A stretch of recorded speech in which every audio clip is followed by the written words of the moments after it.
the first Satsang Chalak of RSS, it was V.D. Savarkar who propounded this two-nation theory in his 19th session of Hindu Mahasabha at Ahmedabad in 1937.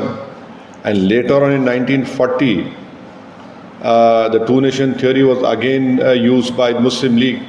And then by that time, they were sharing power, both Hindu Mahasabha and Muslim League, when the whole of India was participating in the Quit India movement. RSS cannot say that they didn't have any much influence as far as partition is concerned, because this theory was first put forward by Mr. V.D. Savarkar, and the first Sarsangchalak of RSS, Hegdevar calls him his philosopher guide. Secondly, can RSS deny what Mr. B.S. Monji said in March 1940 about the two-nation theory?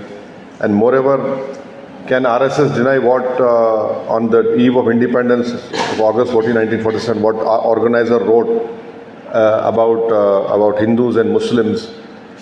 So, to say that it didn't have an influence, but you believed in the ideology of two-nation, which was first delivered by V.D. Savarkar. And yes, at the time of partition, there were many tall leaders like Mr.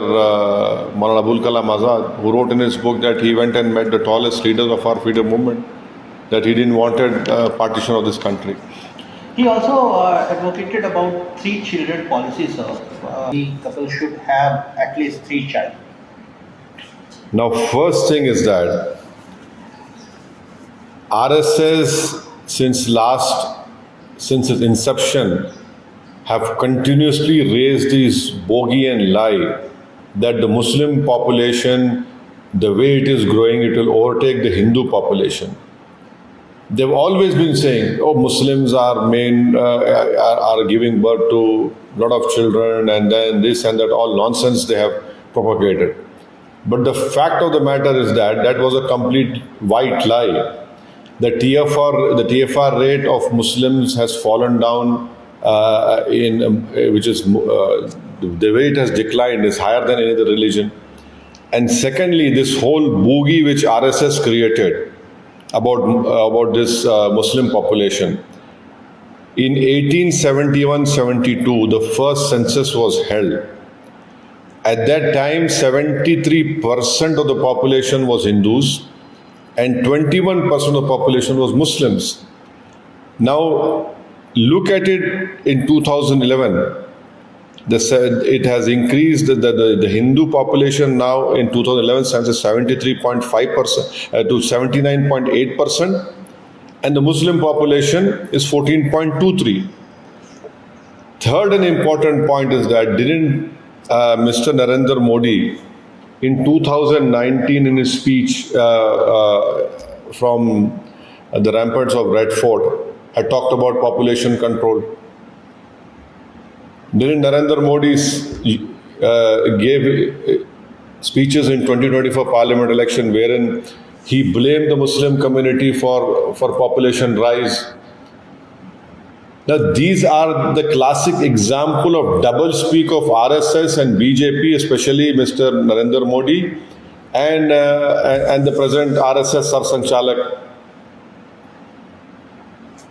Why are they not talking about the great demographic dividend which India has? 60% of our population is young. You have failed, BJP and RSS both have failed in providing employment to the youth of this country. You're not talking about that. And now you're saying, okay, give birth to 3 children. Who are you to enter into people's family lives? Why are you trying to put a burden on Indian women who might have their own different priorities according to their life? So this is a classic double speak of RSS. This shows that they have failed in providing jobs to the youth of this country. And now Mr. Mohan Bhagwat stands up and says, give birth to 3 children. State tariffs, sir. Whom to blame? Whether you believe government of India kind of mishandled the whole situation and now job losses are there?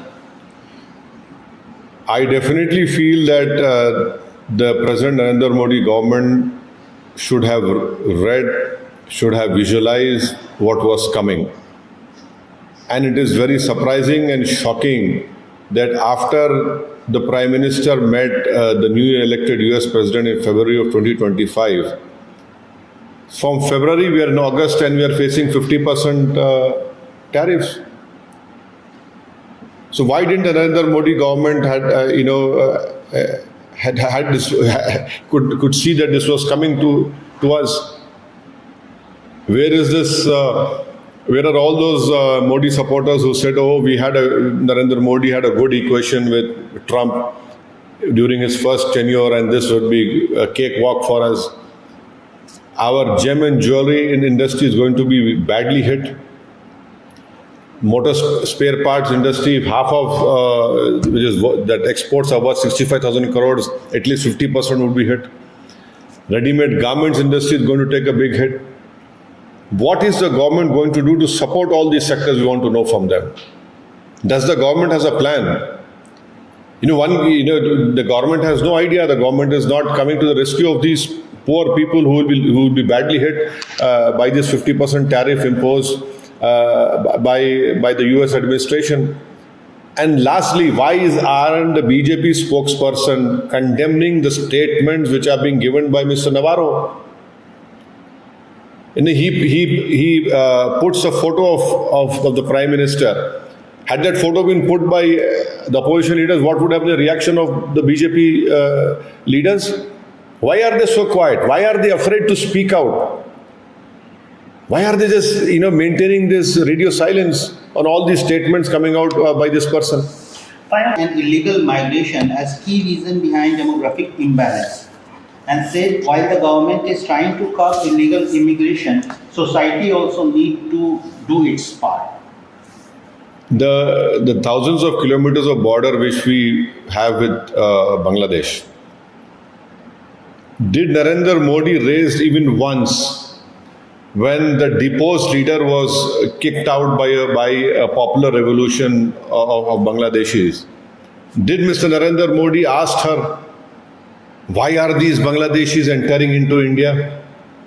Did Mr. Narendra Modi, Amit Shah suspend any BSF officers that how are they allowing these Bangladeshis to enter into India? It is your failure. And let the country know what is the percentage of Bangladeshis in India from 2014 to 2024. I demand to know from the Modi government. Everybody should retire at 75 years of age, and also that RSS doesn't believe in attacking anyone, including on religious lines.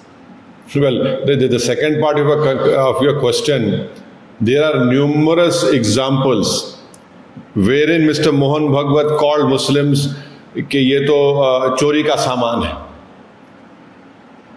Who calls Muslims or उसकी औलाद, Mughal बादशाह की औलाद? Who is holding all these dharam sansads and calling for an open genocide of Muslims, open rape of women? They have no connection with all these right-wing organizations. So it is the RSS sponsored, RSS supported organizations which talk about which perpetuate hate against the Muslims, and in fact hate has been against Muslims have been institutionalized during Mr. Narendra Modi's tenure.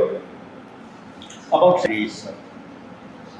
So basically, people of India should realize, and I'm sure that they have realized by now, that BJP as a party should be removed from power in the next elections wherever they are held, whether it is Bihar, whether it is UP, whether it is Tamil Nadu, and politically retirement we must give them. We must not give them this comfort of they themselves retiring. It is the people of India and democracy, I hope, and we are striving for it, that they should be retired from politics forever. Your reaction report, the report has been submitted to Chief Minister of Uttar Pradesh.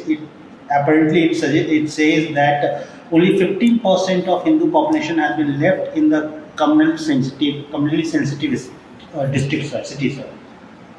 Well, we should not expect an independent, unbiased report from the so-called committee which has been formed, which is working under a government which has used bulldozers to destroy Muslim homes, which have used encounter to kill or to hurt. Majority of them are from Muslim community, and Sambhal they want to turn Sambhal upside down.